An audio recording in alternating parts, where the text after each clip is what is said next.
السلام عليكم ورحمة الله وبركاته دمان ولا الله سوماليين ملك استاجوكتان واني ومعلي شريف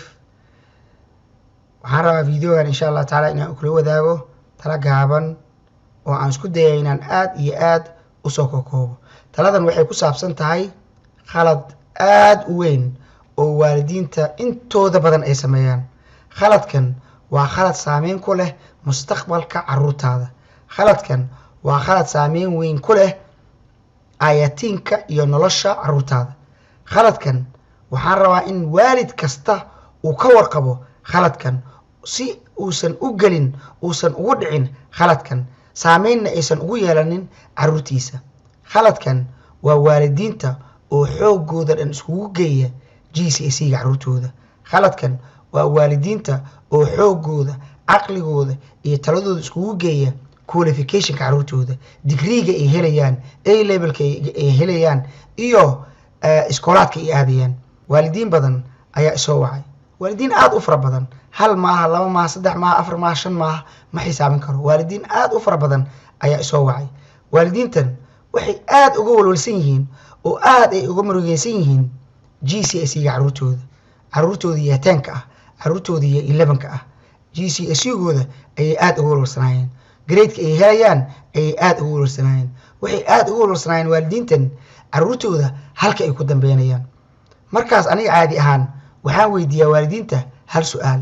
waa sidee akhlaaqda canugaaga waa sidee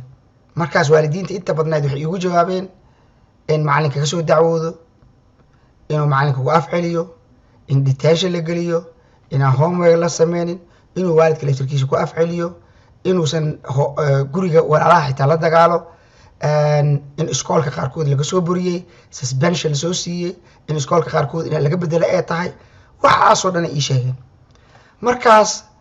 waalidiintan waan siiyey talo laakiin waxaa jira waalidiin fara badan oo aan helin taladaas sidaas daraaddeedana videogan u sameynaya waalidiintan dhammaantood waxaa waaye talada aan siinayo waalid waxaad isbarbar dhigtaa marka hore GCSE-ga canugaaga iyo akhlaaqdiisa labadaas isbarbar dhig labadaas midkee muhiimsan run ahaantii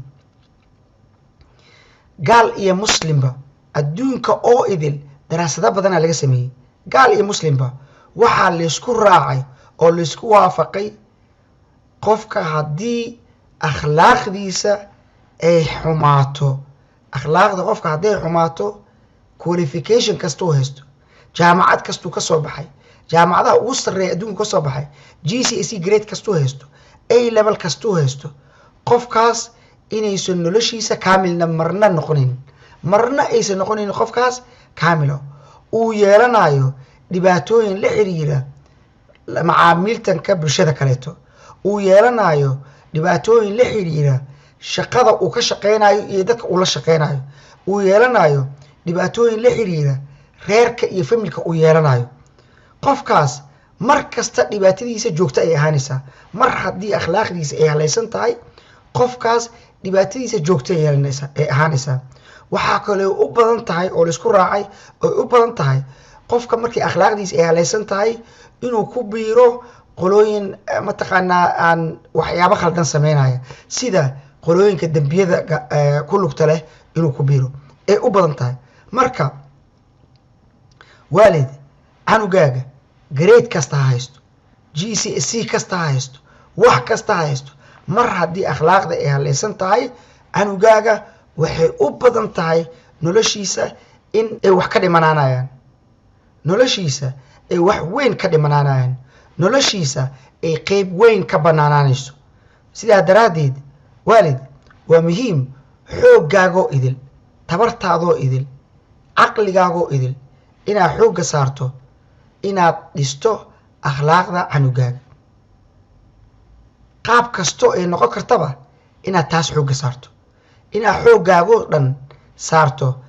sidaa ku dhisi lahayd akhlaaqda canugaaga xooggaaga iyo caqligaagaba intaas iskugu geynaysaa ogow GCSE marna ma caawinayo cunugaaga haddii akhlaaqda ay ka hadlaysan tahay sidaa daraaddeed waalidka waxaan ku boorinayaa haddii ilaah idmo xoogga in la saaro akhlaaqda oo markasta laga fikiro akhlaaqda canuga khaasatan intuu yar yahay inaad tarbiyadda ku bilowdo wanaagsan ayaa fiican haddii aad haysato cunug weyn khaasatan wiilasha waa midda waalidiinta dhibaatada ay ka haysato waalidiinta Soomaalida dhibaatada weyn waxay ka haysataa wiilasha waa wiilasha dhibaatada weyn waxa ay ka haysato sidaa daraadeed wiilkaaga waa muhiim inaad u hesho qof role model u noqdo qof role model u noqda oo ku dayda inaad u hesho waa muhiim aabaha haddii uu joogo aabaha waa inuu waqti geliyo cunuga banaanka u wado la soo sheekaysto banoon la soo ciyaaro game la ciyaaro fahmo cunuga markaas ka bacdi markii cunuga waalidka iyo canuga xiriirkooda oo dhismo waxa la yiraahdaa bonding al dhaha bonding in bonding ay sameeyaan qofka markii uu mataqaana ku jecel yahay warkaaga dhageysanaya qofku nacab warkaaga dhageysan maayo qofka markuu ku jecel yahay warkaaga dhageysanaya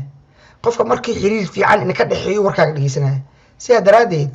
waalidka khaasatan aabaha waa muhiim wiilashiisa inuu dhisto xiriirkooda banaanka u wado la soo dheelo la ciyaaro la sheekeeyo macallimiintiisa la soo sheekaysto tala siiyo markaas cunuga waxaa laga yaabaa inuu fursad helo sidoo kaleeto barnaamijyo waxaa jira character building la dhaho character building iskoolaadka qaarkooda sameeya madarasooyinka kaleeto way sameeyaan mataqaan masaajidada kaleeto qaarkood way sameeyaan meelaha ka communitooyinka qaarkood way sameeyaan character building maxaan kala jeedaa horta character ama akhlaaq maxaan kala jeedaa cunugaaga waa inuu naxariis leeyahay haddii lugta xanuunayso waa inuu intuu ku yimaado ku leeyahay hooyo lugtan ku riixaa uu ku leeyahay waa inuu naxariis leeyahay dadka u naxariisanayo walaalihiis u naxariisanayo dadka bulshada uu la macaamiltamaayo uu u naxariisanayo uu adiga kuu naxariisanayo cunugaaga waa inuu ammaan leeyahay wax lagu ammaani karo markaa wax u dhiibto uu ammaan ka soo bixi karo waxaan kala jeedaa cunugaaga inuu responsible yahay oo qof u yahay wax lagu haleyn karo oo qof u yahay mas'uuliyad qaadi kara uu yahay tusaale ahaan waa kusoo bilaabi kartaa yaraanta kusoo bilaabi kartaa inaad wax u dhiibto aad tiraahdo waxaan markaan ka rabaa inaad tiraahdo waxaan iyo waxaan waqti yar inaad samaysaa ka rabaa inaad mas'uuliyadaas cunuga aad saarto inaad wado oo banaanka aad tiraahdo bal adiga mas'uuliyadda ku saaree adeega samee adiga shopping noo samee inaad mas'uuliyad saarto cunuga guriga uu adiga uu wax ka qabto sidoo kaleeto homework iyo waxaas la sameynayo laftirkeeda waa mas'uuliyad cunuga waa inuu mas'uuliyadaasna uu ka soo baxo cunugaaga mar haddii karakterkiisa ay wanaagsan tahay iga aamin waxbarashadiisa mid dheerata ahaato way hagaagaysaa mar haddii karakterka xun yahay waxbarashadiisa waxay rabta ha ahaato waxay u badan tahay inay halaawdo marka waalid meesha aan xoogga ka saareyno grade iyo academic iyo GCSE iyo A level iyo degree meesha xoogga aan ka saareyno xooggeena waa in iskugu geyno karakterka canuga akhlaaqdiisa in iskugu geyno naxariis ma leeyahay responsible ma yahay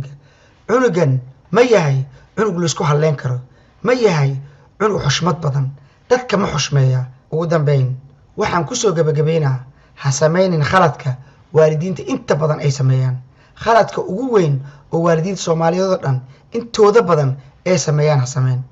xoogaaga ha saarin GCSE iyo grade iyo qualification xoogaaga ha saarin xoogaaga waxa saartaa akhlaaqda canugaaga waalid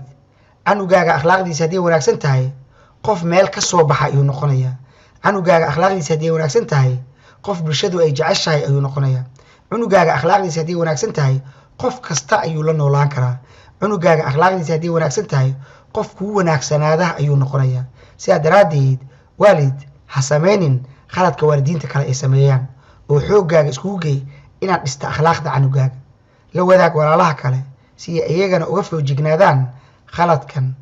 ayna xoogooda u saaraan inay caruurtooda dhisaan akhlaaqdooda waa mahadsantihiin assalaamu calaykum waraxmatullaahi wabarakaatuh